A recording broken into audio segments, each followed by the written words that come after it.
the bottom half of the Chiefs roster, the whole preseason, right? Training camp and through the preseason games, we talk about who the seventh wide receiver could be, who the fourth running back could be, who the fifth cornerback could be. All these guys that are going to end up playing about, 20 snaps during the year. But hey, that's what preseason training camp are about. It's fun. And that's what the third preseason game is about. The Chiefs play the Chicago Bears on Thursday at Arrowhead Stadium. Starters will not play for either team, so no Patrick Mahomes versus Caleb Williams. But we are going to see some position battles. I guess if there's any one of the preseason game that's about position battles, it's this one. So I guess the question becomes, and I know this is kind of broad-based, but what exactly should we be looking for in preseason game number 3? Jesse, is it just just take all the positions and look at who the bottom candidates are and see if they're fighting it out and who plays? What are we going to look for in game 3? Yeah, I mean, a little bit of all of the above. The guys that don't play, you're on the team. You know what I mean? Like, you're the starters unless you're hurt. So, I mean, guys like Patrick Mahomes probably not going to play. Probably Carson Wentz isn't going to play as the backup quarterback. So a lot of those guys, if you don't see them play tomorrow or on Thursday in this game, you basically know that they're on the team. But I do think there's some positions that maybe lend their eye more than others in this particular game. Running back is one I wrote about today.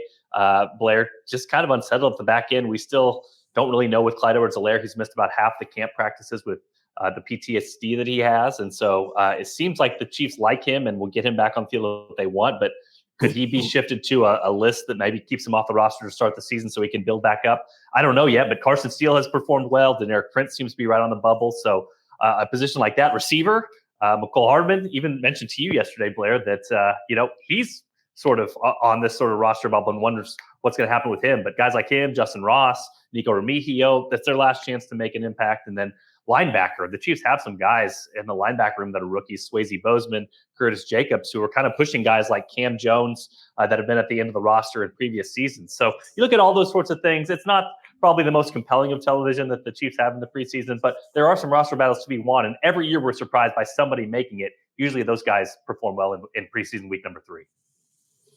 I want to get into the position groups in a bigger way, but Vahe, fans are asked to pay full freight for a third preseason game in which the starters, they're not going to see Patrick Mahomes or Travis Kelce or Chris Jones or, like I said, Caleb Williams. Why should they come out and see this game? Well, I tell you what, Blair, the way you laid it out really makes the point that, like, if you're making the team, you're probably not in this game, more or less, right? So, or if you're set anyway, you're not in this game. So, frankly, I mean, you've got to be, I think, sort of a super fan to find this engrossing.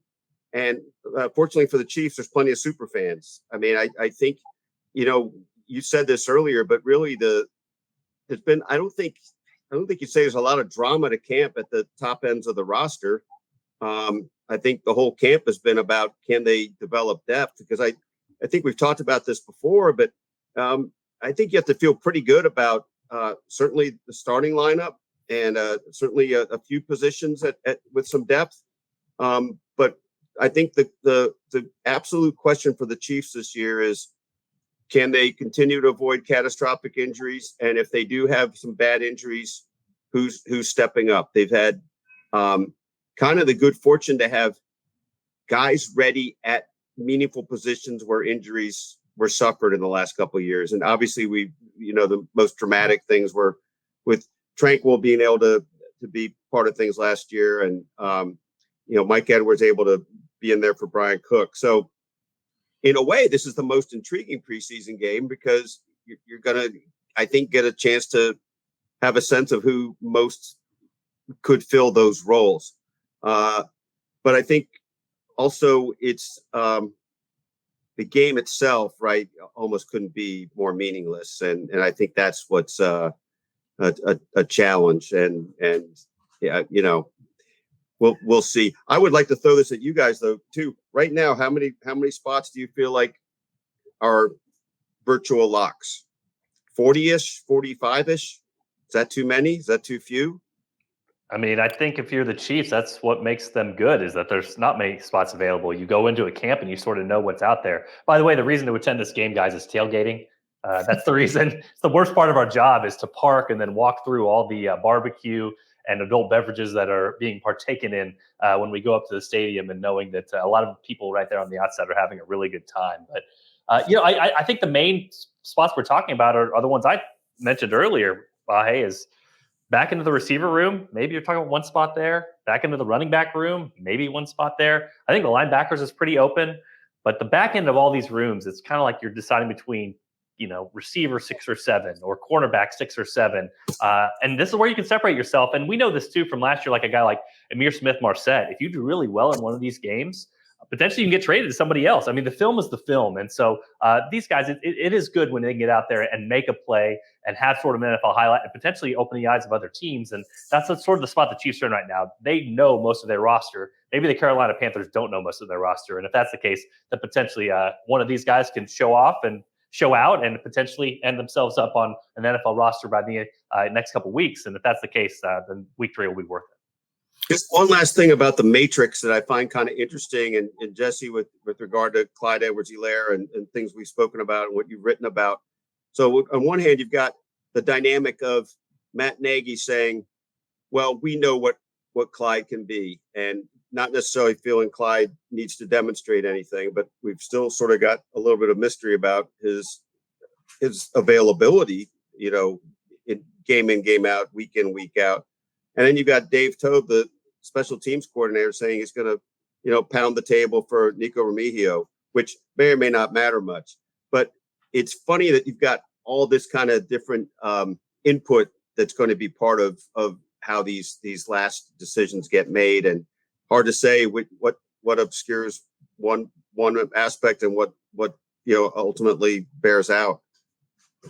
Adds to the drama, doesn't it, when you have assistant coaches at press conferences mentioning players specifically? I don't have Nico Remigio on my team right now, and that was an impassioned plea from Dave Toub on at the press conference the other day. Just to break this down, it's a 53-man roster, and you take 3 positions away immediately: the kicker, the punter, and the long snapper. So you've got 50 positions left, and typically teams break it down 25 players on offense and 25 on defense. And if we can just take the defensive side here first, the math is kind of easy. You're almost looking at 5 positions for each of the 5 players for each of the 5 positions: defensive tackle, defensive end, linebacker, cornerback, and safety, right? We can quibble and have 4 in one and 6 in another, but it kind of works out that you get 5 each at each of those positions. It's on offense, I think, where you've got to do the math doesn't work as easily. So 2 quarterbacks, right? Patrick Mahomes and Carson Wentz. In the past, the Chiefs have kept 3, but they've learned you only have to keep 2 quarterbacks. It's after that it gets pretty interesting to me. We spent some time last week talking about the running backs. We've touched on it here today. Is it 3? Is it 4? Is it Carson Steele, the undrafted free agent, Deneric Prince, Clyde Edwards-Helaire, who another one of those coach hints, as you mentioned, Matt Nagy saying we know what we have with him. He doesn't need to play on Thursday. Trust, that's right. Tight ends, is it a lock that 4 tight ends are going to make this team? Is Irv Smith a lock for the Chiefs? 7 wide receivers, 10 offensive linemen. If you add it up with the max, right? 4 running backs, 4 tight ends, 10 offensive linemen, 7 wide receivers, you come up with more than 25. You come up with 27. We got to find room you got to take a couple guys off of there. So what goes into the decisions? I mean, obviously talent, but does it matter whether a player was drafted or not, or whether he came via trade or through free agency? What are the factors, Jesse, that might be separators when it comes to the last player to position? Yeah, I feel like we really don't talk about this enough every single year, which is a lot of this roster math comes down to, do the Chiefs think a guy is going to get claimed by another team? And how much talent can you keep in your building?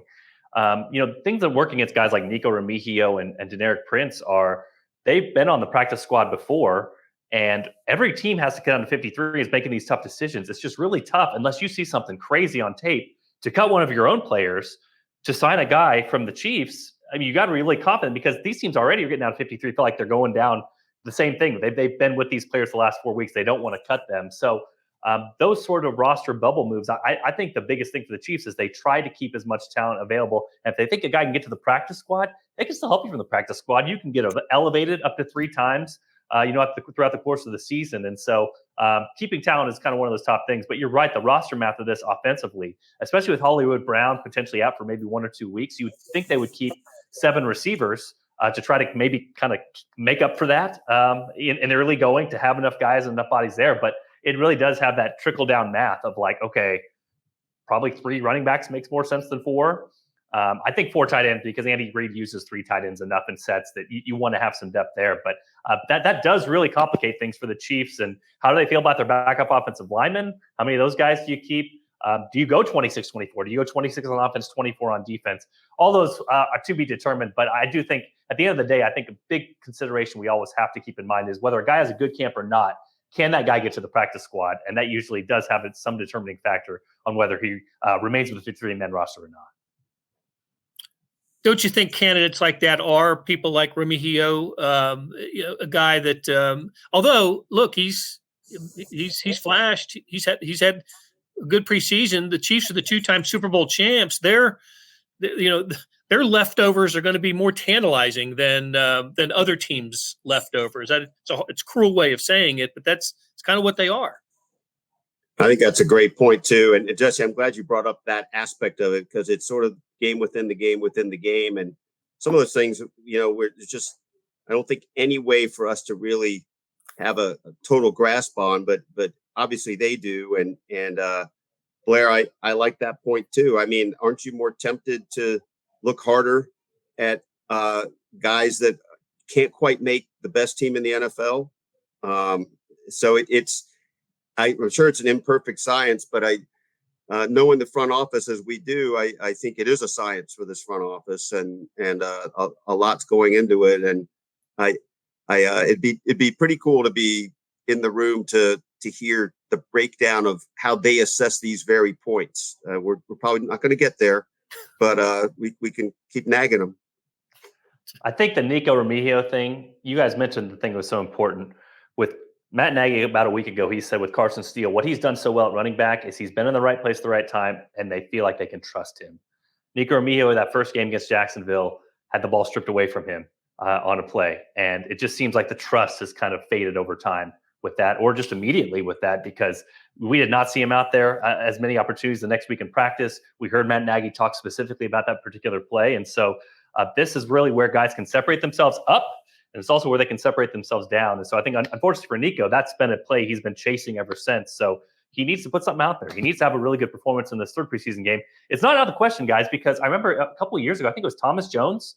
We thought that he was a likely cut on the Chiefs roster, and he came out and had a great 3rd preseason game. And Brett Veach even admitted after the game that they were on the fence with him, but his 3rd preseason game got him on the roster. So that's why these games are important. I mean, Nico Remigio, Louis Rezamet, those sorts of guys, if you can come out here and make a play and show your worth in a game setting, that's going to have a big weight, and it could be the last thing on the coach's mind when they decide on cuts. It's just you're facing an uphill battle, and that's why you get out there and try to do these things, and that's why this is a really important game for so many guys. Quick question, sort of drilling into one of the points you guys made, but in your minds, does Prince seem like a guy who can get to the practice squad without being plucked? And if so, isn't that a solution unless we determine for sure that Clyde's going to be not able to be ready to go? Yeah, just as one number, I'm saying. I absolutely think so. He was on the practice squad last year. So, I mean, I would think he had a really good run the second game against the Lions. But to your point, Blair, or Vahe, sorry, I made you better looking than you were. To your point, Vahe, Yeah, I mean, he had a big run against the Lions, but he's been a guy that if you got him to your practice squad last year, I just don't think he's shown enough to the rest of the NFL to say, we have to have this guy and we're going to cut a current player on our own 53-man roster to bring this guy in. And, if you're Deneric Prince too, I mean, all things being equal, I know he doesn't get to choose who takes him on waivers, but you would happily take a spot back on the Chiefs practice squad. And he got elevated at points last year, and he definitely would be elevated at points this year as well. The big question mark is what you said, Vahe, whether Clyde remains on the Chiefs 53-man roster, they feel comfortable with him going, and he's not on some sort of injured reserve, non-football injury list to start the season to kind of ramp back up. But that with his PTSD is sort of unknown at this point. I think Deneric is definitely right on the roster bubble. He's one of those guys that is right there. Could go either way, but again, a lot will depend on what happens with Clyde here and how the Chiefs feel about him. And Louis Reed-Zammit is not on the roster bubble. Am I correct on that? I'm hoping to get him on the practice squad and continue to develop him. Even though we've seen a lot of him on the field, right? As a running back, as a return specialist, and even got a couple of kickoffs during the Lions game. So intriguing player to be sure. Not ready for the NFL at this moment. I'm trying to remember, and you guys probably remember better than I do. Is there not a very specific international spot that allows him to, be under that umbrella and sort of helps them massage the math a little bit more with other aspects of it? So I actually asked specifically about this with the Chiefs, and Chu Godric has that spot for the Chiefs, and he still is in that designation. Louis Reed-Zammit will have to clear waivers to remain on the Chiefs practice squad, so they risk losing him. The problem for him is just that, again, when we're talking about putting behavior on tape and seeing things over time, the growth process has just not been as quick as the Chiefs hoped. You know what I mean? And that's tough. It's tough to go from rugby to football. Now, the thing about Louis is, he has a lot of things going for him if you are the Carolina Panthers or one of these teams, the New England Patriots. I mean, he's got international fanfare. He's a really good-looking guy. I noticed we have lots of photos in our system of Louis Reed-Zammit. I don't think it's a coincidence that he's very photogenic and has a nice smile, and people like to look at him. And then again, he could develop over time. He's a really good athlete. So you do risk losing him, but I think this is why it made more sense if you just look big picture. Louis Reed-Zammit is a guy, if your team was 2-14 last year or 2-15, okay, you take him, you develop him, you keep him on your roster, you don't risk losing him. With the Chiefs, this was always a scenario because they're trying to win their third straight Super Bowl. They can't sit around and wait for a guy to develop and hope that he becomes something that helps them win 8 games next year and 10 games the next year. They got to win right now. So they're going to risk losing him to waivers. But at this point, I just don't think there's any other option out there. And again, NFL teams have their own roster decisions, roster problems. It'll be fascinating to see if he gets through. I think he will get through and get to the Chiefs practice squad. But like I said, there's a reason for other teams to take a good, hard, long look at him just because of not only what he is as an athlete, but what he is as potentially kind of a mini superstar and what he could potentially do for a team marketing-wise as well. Jesse, you neglected to mention the other part of his allure, the accent. Oh, my gosh. It's you guys just made me, as you were talking about it, it made me think about that Seinfeld character, the Wiz, that has the twinkle in his eye and everybody's drawn to. Let's hope there's more substance behind Louis. I think there is. How odd is it, Jesse, to hear you refer to the Patriots as sort of a bottom feeder? I'm old enough to remember when they were winning Super Bowls. Call him as I see him, Blair. No, it is totally enchanting when Louis Reed-Zammit is talking about his Chiefs teammates and calling them the boys or his mates. So it is great to listen to. And listen, I mean, if I'm being honest with you guys, like when he first signed with the Chiefs, I thought this is going to be kind of an interesting sideshow that might not be very football related, but he has been great and humble and likable every step of the way. So I hope he makes it to the Chiefs practice squad, because I think he could have a future in Kansas City. I think they could develop him into something, and he seems very eager to learn the sport. It's going to take some time. We heard Matt Nagy say this very same thing earlier this week. He said, I would preach patience with Louis Reed-Zammit. It's just not going to happen this year. It doesn't look like, again, unless he comes out in this final preseason game and does something that is so crazy that the Chiefs are forced to make a decision they probably don't want to. A very good ambassador, not only for the Chiefs and football, but for his country and, Wales and rugby. Yeah. You're right. He's been terrific and with the media. So good on him, and best of luck to him, no matter what the decision. By the way, the decision making process after the Thursday game, the other preseason games get played Friday and Saturday. That's the end of the NFL preseason, and then decisions begin to get made. And I think some of the veteran players will know pretty soon afterwards. Teams will give them a heads up of whether they're going to keep or not, give them an opportunity to land elsewhere. But next Tuesday is the day. I think it's at 3 o'clock. Is it 3 p.m. Central, Jesse, or 2 p.m. Central? That's when the 53-man roster has to be turned into the NFL.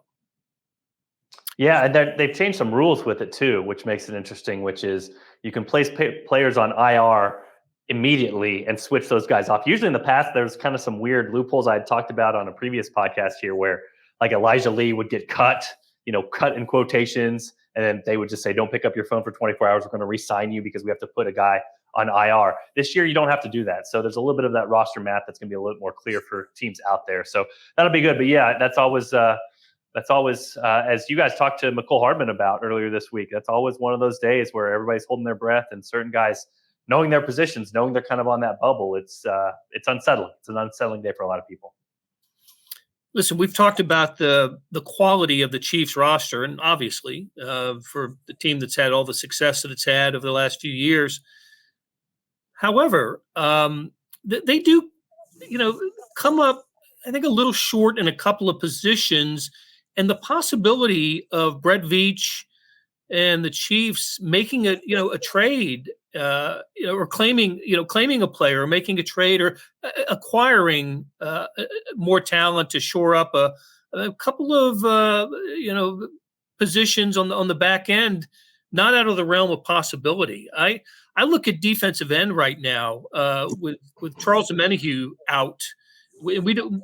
I can't remember what the latest on him is, but he's not going to start the season with the Chiefs while recovering from the ACL suffered in the AFC Championship game. There's a thinness, right, at defensive end, at the rush end position after you get through George Karlaftis and Mike Dana. We've got Felix Anudike-Uzomah, Malik Herring, and you tell me, Jesse, who's after that, and is that enough for the Chiefs to go forward, or they need to go out and find somebody? They've got rotation there with guys that can play inside and outside, so they sort of try to mask that a little bit. But Chris Jones, of course, is chief among them. Yeah, exactly. Mike Dana, obviously inside, outside, that sort of versatility. But no, I'm with you, Blair. That seems like one where the Chiefs will be perusing if other teams cut a defensive end to potentially bring one in. Truman Jones has been a guy with them for a while, but I don't anticipate that, he is potentially the solution to what you're talking about, which is if one guy rolls his ankle, another guy gets hurt, then all of a sudden you're very thin on that particular position. So, that seems like the one position to me that the Chiefs could definitely be snooping around, looking for a trade, looking for a waiver wire claim. And maybe there's a guy on the roster that makes it initially that might not be there after that. But, this is sort of what the Chiefs asked for, though. It's interesting. I keep mentioning this, but they brought in no defensive players from outside the building as free agents this year.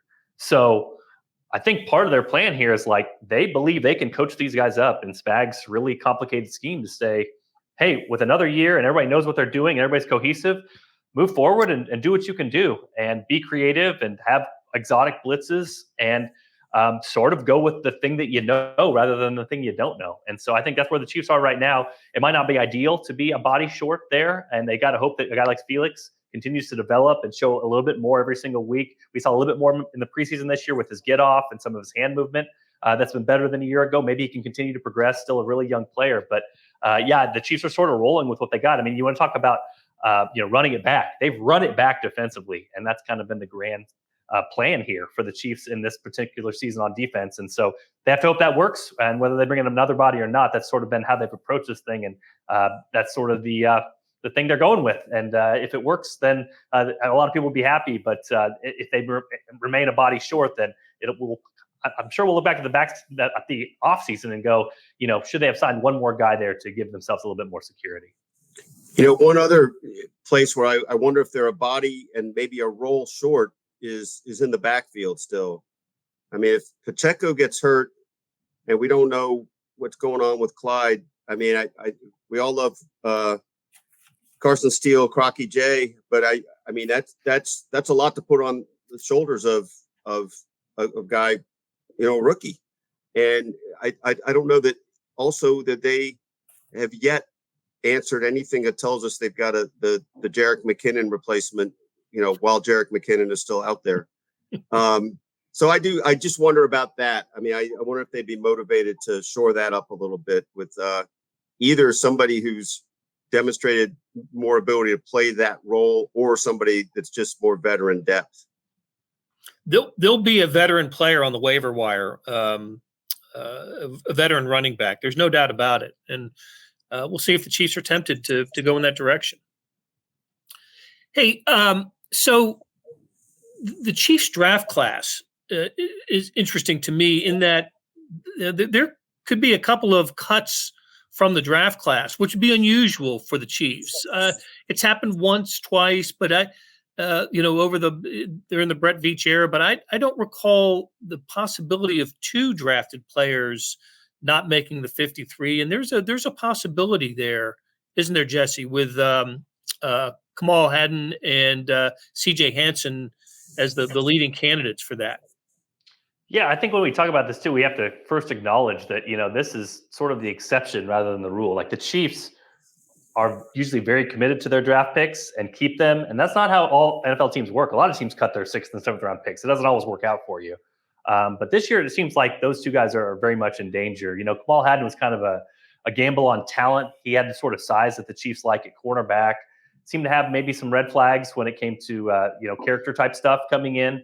But we just haven't seen him with the 2nd or 3rd string. We've seen him way down the depth chart, and they really haven't given him an opportunity to play. And the depth chart, when you're talking about practices, is kind of the ultimate telltale guide, like how they feel about guys. So guys like Keith Taylor have been ahead of him. Guys like Kelvin Joseph have been ahead of him. So yeah, probably needs something crazy to happen for the Chiefs to keep him. And then, CJ Hansen is the same thing. Like they took Hunter Norzad in the 5th round and liked CJ Hansen in the 7th, but I mean, probably wanted one of those guys to pan out, probably hoped that, out of those 2 guys, one would be good. And we just haven't seen CJ Hansen with the type of reps up top that you would expect. And they also have some depth at offensive line. I mean, unless they're going to cut a guy like Lucas Niang, who's been with the system for a long time, you got to cover all those bodies and pieces. So you're talking Wanye, you're talking Lucas Niang, you're talking Hunter Norzad, and then they kept Mike Caliendo last year. He seems like the immediate backup to a lot of those positions on the interior.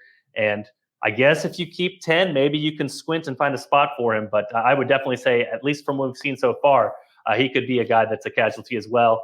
But we've seen this before, like Najee Johnson, his first year, he got hurt, but was able to kind of stay with the roster and everything.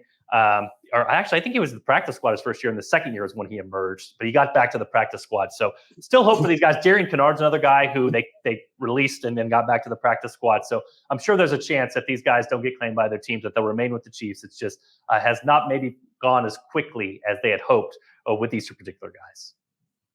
A little more roster math. If they keep 10 offensive linemen, they're not keeping 4 running backs or 4 tight ends or 7 wide receivers. It's going to have to come from one of those positions if they balance the offense and defensive numbers. So let's a little final thought here on the injuries.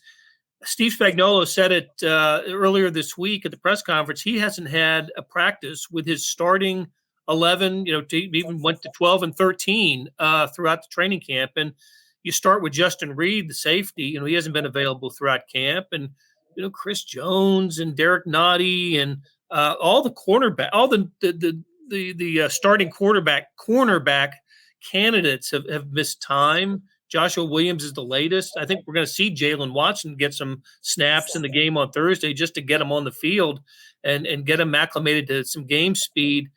It's been a tough preseason training camp for the Chiefs in that regard, Jesse, hasn't it? That they've missed a lot of snaps among starters in this camp. Yeah, and I mean, I can throw it to Vahe too. It's interesting hearing Steve Spagnuolo talk yesterday, before the preseason game. Basically, every question was like, is it disappointing that you haven't seen all your players on the field? Is it frustrating that this guy hasn't been out there? Is it sad that this guy hasn't been out there? And so that really has been the theme. But like I said before, I think the hope for them is, for one, they believe all these guys are going to be back. Nick Bolton, Chris Jones, Justin Reed, even if they haven't had practice time, they're going to be back and ready for the first game. And the second part of this is you are not losing guys that haven't been in the system and haven't played here. So the hope is kind of what I talked about before, which is the cohesion that carried you before can carry you now, because Justin Reed knows what he's doing, and Nick Bolton knows what he's doing, and Chris Jones knows what he's doing.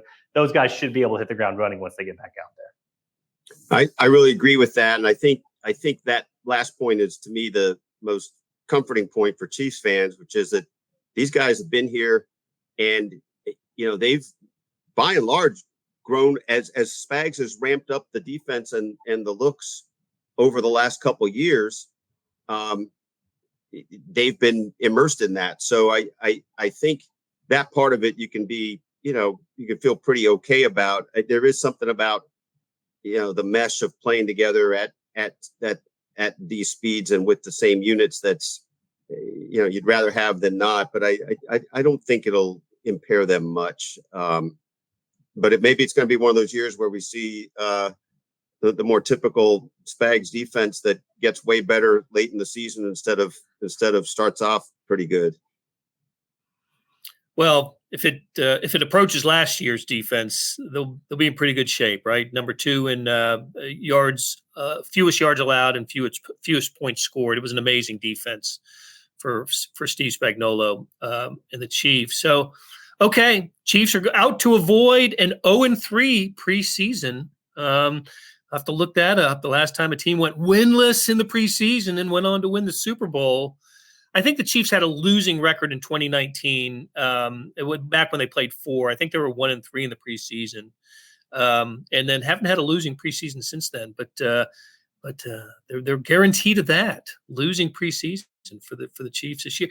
And listen, obviously not important at all. But Andy Reid has been a little. He's called out his team a little bit, wants to see more toughness, and hadn't he, Vahe, haven't you a little bit, maybe a little disenchanted by some of the efforts of the preseason for Andy?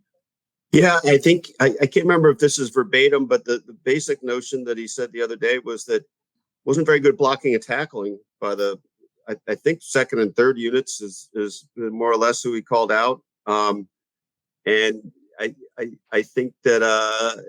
Knowing Andy as we do, that he values blocking and tackling. He might. He just might. Yeah. So Vahe, I want to call out the real person who failed at this, and it's a fellow Penn man. It is Justin Watson early in the game on the wide receiver screen. Oh, that was a bad miss. First, might have been the first play of the game or second play of the game. Yeah, it might have set the tone. And again, he's a vet. He'll get it right, all those sorts of things. But it was interesting. I even kind of saw a video clip. Hollywood Brown, the Chiefs receiver, had kind of mentioned this while he was on his Twitch stream playing video games, and said that they needed to create like $1,000 bounty. If you miss a block and get your other receiver lit up, you pay him $1,000 because you should not catch the ball and get hit. And so I actually think that Andy Reid's comments were a pretty direct reference to Justin Watson. Like I said, veteran guy, you figure he's going to get it right. But that did kind of set a jarring tone to the start of the game. And that's the sort of blocking and tackling thing that Andy Reid's referencing. And I do believe that as they teach in the Ivy League, receivers are generally good blockers. I think Justin's got a track record that says he's not bad at that part of the game. Well, for Jesse Newell and the best Ivy League wide receiver on this in this conversation, Vahe Gregorian, great conversation, guys. We'll do it again soon.